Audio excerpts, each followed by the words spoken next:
Unámonos a la oración de Jesucristo. Padre nuestro que estás en el cielo, santificado sea tu nombre. Venga a nosotros tu reino.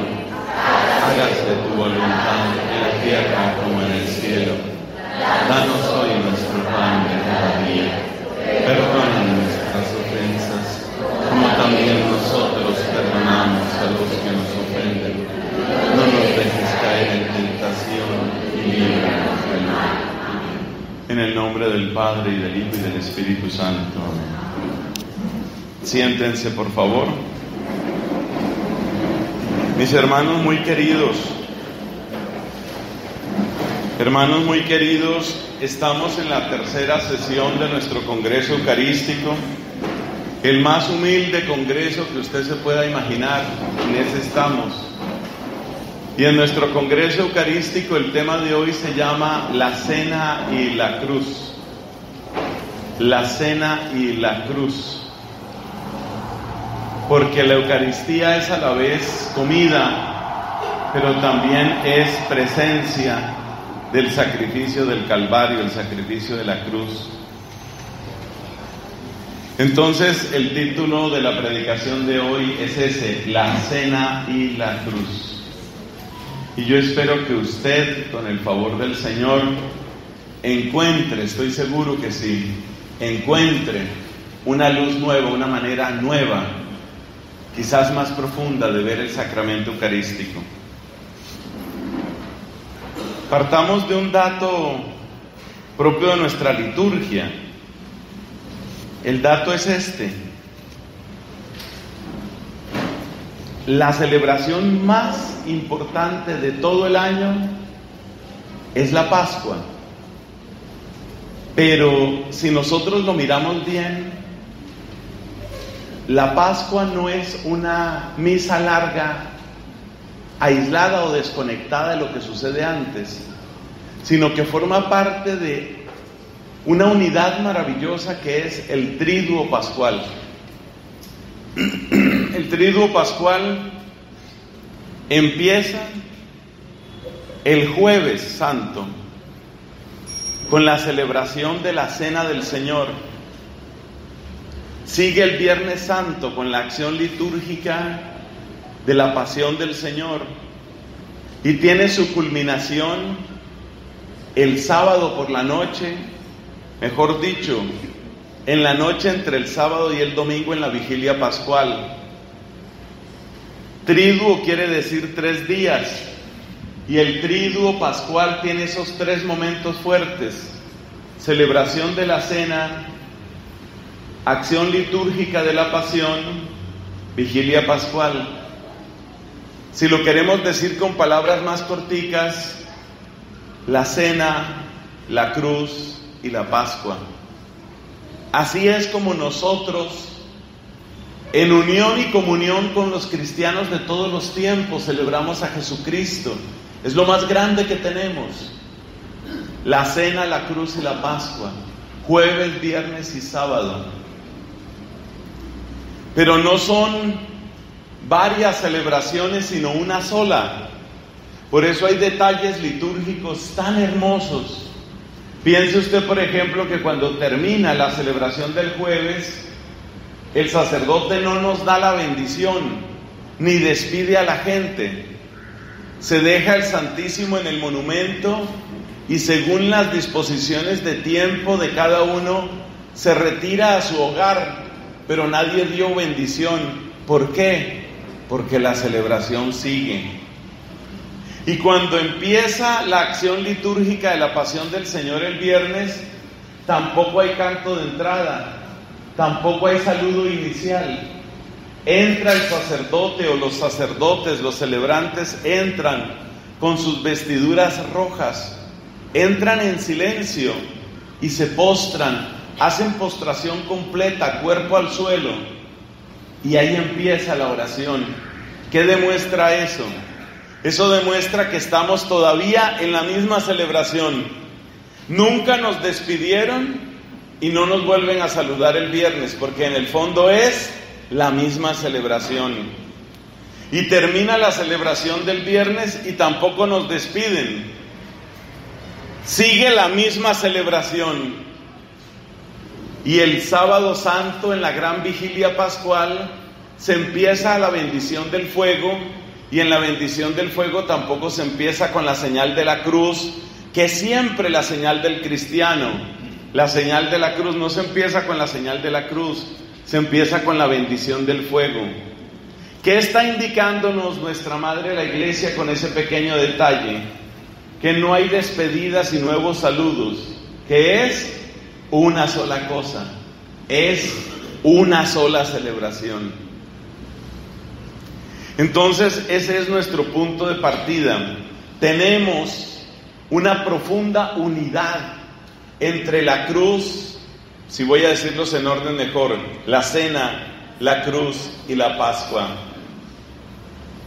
Hay una profunda unidad entre ellas. Y de ahí proviene esta reflexión que yo pienso que nos puede hacer mucho bien. Pero aquí nos vamos a quedar fundamentalmente en la cena y la cruz, porque resulta que el Cristo que se hace presente en la Eucaristía es el Cristo vivo, es el Cristo de la Pascua.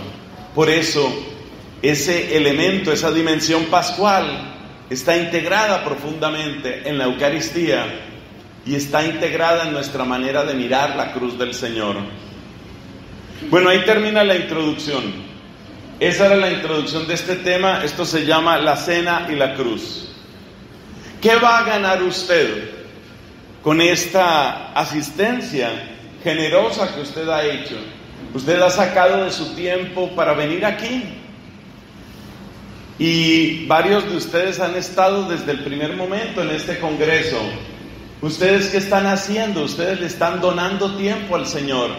Ustedes con su presencia le están diciendo a Jesús: tú me interesas, quiero saber más de ti, quiero conocerte mejor. Es decir, que la presencia de cada uno de ustedes aquí es un regalo. Es un regalo de amor que ustedes le dan a Cristo, porque la única razón por la que están es esa. Y Cristo también quiere darnos el regalo de su amor. Cristo también quiere que nosotros vivamos el regalo de su amor. La palabra regalo, la palabra don, la donación, es el lenguaje que necesitamos en este congreso. Porque, mis hermanos, desde el principio de este congreso nos hemos planteado un propósito. Queremos aprender el idioma de Jesús, queremos aprender su lenguaje. Lo hemos dicho desde el primer momento.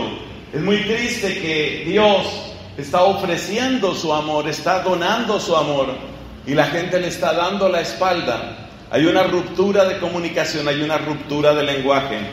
Queremos superar esa ruptura. Por eso, mis hermanos, por eso estamos aquí. ¿Cómo vamos a proceder entonces? Pues vamos a proceder en primer lugar haciéndonos una pregunta. La pregunta es muy sencilla. ¿Cómo se relacionan la cruz y la cena? La cena y la cruz, ¿cómo se relacionan? Evidentemente, el centro en esa última cena es nuestro Señor Jesucristo. El centro en el drama de la cruz es Él. Claramente Él está en el centro como una manifestación absolutamente única del Padre Dios. Acuérdate que en la última cena fue donde dijo nuestro Señor Jesucristo a su apóstol: tanto tiempo estoy con ustedes, Felipe, y no me conoces. El que me ve a mí, ve al Padre. O sea que, claro, la primera unión es el hecho de que Cristo está en el centro de la cena y Cristo está en el centro del drama de la cruz. Pero yo le invito a que usted tome nota de esta frase que a mí me gustó mucho y me parece que aclara bastante. La cena permite entender la cruz. La cena permite entender la cruz. Y la cruz revela el misterio de la cena. Podemos decir que la cena del jueves y la cruz del viernes son dos misterios profundos que se iluminan mutuamente. La cena permite entender la cruz y la cruz revela el misterio de la cena. Es decir, cada uno de esos misterios se ilumina al otro. La cena me permite entender la cruz. Ya vamos a ver qué significa esa frase. Y la cruz revela el misterio de la cena. Pensemos esto.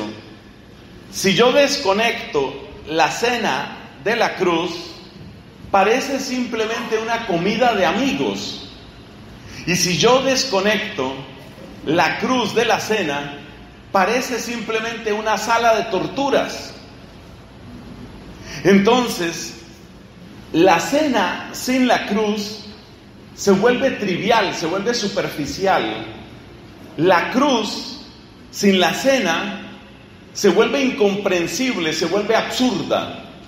Por eso cada una necesita de la otra. Y por eso la iglesia, guiada por el Espíritu Santo, ha podido unir esos dos misterios, o mejor, ha reconocido que esos dos misterios tienen una unidad muy profunda. Les repito, la cena sin la cruz se vuelve un compartir de amigos, un simple convivio. Y la cruz sin la cena se vuelve una sala de torturas. Claramente es inocente el que está sufriendo, y la crueldad que cae sobre él es espantosa. Entonces, la cruz sin la cena se vuelve como una especie de espectáculo grotesco de crueldad contra una persona inocente que aparentemente no hace el menor intento de defenderse, y que simplemente soporta y sufre y soporta hasta que se muere. O sea, no tiene ningún sentido. La cruz sin la cena se queda sin sentido, y la cena sin la cruz se vuelve superficial, porque se vuelve solamente una comida de amigos. Como usted haya entendido ese pensamiento, trate de escribirlo, porque es una idea central en lo que queremos compartir el día de hoy. Se lo repito por última vez en mis propias palabras. La cena permite entender la cruz revela el misterio de la cena. O si no, se lo digo de esta otra manera: la cena sin la cruz se vuelve superficial, la cruz sin la cena se vuelve absurda. Aunque también puede pasar otra cosa que comentaremos más adelante. Entonces, se necesitan mutuamente estos misterios. Cada uno necesita del otro. En la cruz, Jesucristo no explica lo que está pasando. En la cruz, Cristo padece, no explica. Por eso, si miramos la cruz, no hay explicación. Ahí no hay explicación. Pero es que la explicación la dio en la cena. Por eso son inseparables. En la cruz vemos a Cristo padecer, orar y morir. Eso es lo que vemos en la cruz. Vemos que está padeciendo horrorosamente, vemos que está orando intensamente, y vemos que está muriendo ignominiosamente. Esa es la cruz. Pero la cruz no se explica a ella misma. El que mira la cruz y solamente mira la cruz sin más contexto, simplemente queda apabullado por esa magnitud de dolor, por esa cantidad de injusticia, porque efectivamente lo que cayó sobre Cristo en la cruz fue como si se hubieran desbordado los ríos de la iniquidad humana, y formando una sola represa, hubieran luego caído sobre el corazón, sobre el cuerpo, sobre el alma de Cristo. Es una cosa espantosa. La cruz no se explica a ella misma, pero la explicación sí la dio Cristo. La dio en la cena. ¿Y con qué palabras? Con estas palabras: tomen y coman, esto es mi cuerpo, que será entregado por ustedes. Con esas palabras, Cristo está haciendo la homilía de la cruz. Las palabras de la Eucaristía son la homilía de la cruz.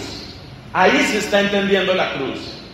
Porque vemos que ese que está desnudo, torturado, desangrándose en la cruz, está ¿qué? Volvamos a las palabras del jueves. Tomen y coman. Tomen, ¿qué quiere decir? Se está dando, se está donando. Entonces, el cuerpo roto de Cristo en la cruz es un cuerpo donado, es un cuerpo entregado. Tomen y coman, esto es mi cuerpo. ¿Qué está sucediendo en la cruz? La misma cruz no lo explica, pero el jueves, la cena del jueves sí lo explica. Tomen y coman, esto es mi cuerpo. Esto es mi cuerpo que será entregado por ustedes. Entonces, es cuerpo entregado. Lo mismo con la sangre. Tomen y beban. Tomen de nuevo el lenguaje de la donación. Tomen y beban. Esta es mi sangre. Sangre de la alianza nueva y eterna que será derramada por ustedes y por muchos para el perdón de los pecados. Ahí está la exégesis. Ahí está la homilía. Entonces, ahora sí entiendo qué es lo que está pasando el viernes. ¿Qué es lo que está pasando el viernes? Se está ofreciendo una vida. ¿Para qué? Donde mejor se entiende es en las palabras que Cristo pronuncia sobre el vino en el momento en el que lo consagra como sangre suya. He aquí las palabras que dice Cristo. Tomen y beban, esta es mi sangre. Sangre de la alianza. Entonces lo que está sucediendo en la cruz es un sacrificio de alianza. Eso no lo explica la cruz, eso lo explica la cena. Está sucediendo un sacrificio de alianza. Esta es mi sangre, sangre de la alianza nueva. Esa fue la alianza de la que habló Jeremías en el capítulo 31. Se necesita una nueva alianza. Y ahora Cristo dice, esta es la sangre de la nueva alianza. Entonces, las palabras de Cristo, cuando dice que su sangre es la sangre de la nueva alianza, hay que conectarlas con las palabras de Jeremías, que es el que nos ha dicho que se necesita una nueva alianza y que Dios va a hacer una nueva alianza. Entonces, gracias a la cena yo entiendo la cruz. Gracias a las palabras de la cena yo entiendo el gemido, el grito dolido de la cruz. Ya no es un grito que queda desarticulado y suelto, sino que es la culminación de toda la entrega que el Señor ha tenido ya desde el cenáculo. Sangre de la alianza nueva y eterna que será derramada por ustedes y por muchos. Derramada por ustedes y por muchos, es decir, es la efusión generosa, la efusión generosa de la sangre que perdona, la efusión generosa de la sangre que bautiza, de la sangre que renueva. Esta es mi sangre, sangre de la alianza nueva y eterna, que será derramada por ustedes y por muchos. El por muchos hay que entenderlo en clave de generosidad. Poloi, dice el griego. La traducción en francés es muy bonita, porque yo creo que es mejor que lo que tenemos en español. En francés, cuando llegan las palabras de la consagración, lo que dice el sacerdote es traducido al español: este es el cáliz de mi sangre, sangre de la alianza nueva y eterna, igual que nosotros, que será derramada por vosotros y por la multitud. Así traducen, por la multitud. Así traducen los franceses, por la multitud. Es decir, ese por muchos no hay que entenderlo de una manera recortada, como diciendo, ojo que siempre se va a condenar gente. Ese no es el sentido. El sentido principal es el de una efusión generosísima, que potencialmente podría ser negada, sí. Que potencialmente podría ser desperdiciada, sí. Que potencialmente podría ser profanada, sí. Y claramente es sangre despreciada cuando no queremos comulgar de ella, es sangre despreciada. Pero el sentido de las palabras de Cristo sobre su sangre es el sentido de una efusión generosa, Sangre derramada por ustedes y por la multitud, por ustedes y por muchos, dice la traducción autorizada en nuestro país. Quizás sería un poco más cercano si dijera por ustedes y por la multitud, o por ustedes y por muchísimos, porque claramente la intención de Jesús ahí es todos. Él quisiera llegar a todos, pero no puede imponerse a todos, porque tiene que haber una respuesta de parte tuya. O sea, en la intención de Cristo está el todos, claramente, lo dice el Papa Benedicto. En la intención de Cristo está aquello que está en primera carta a Timoteo.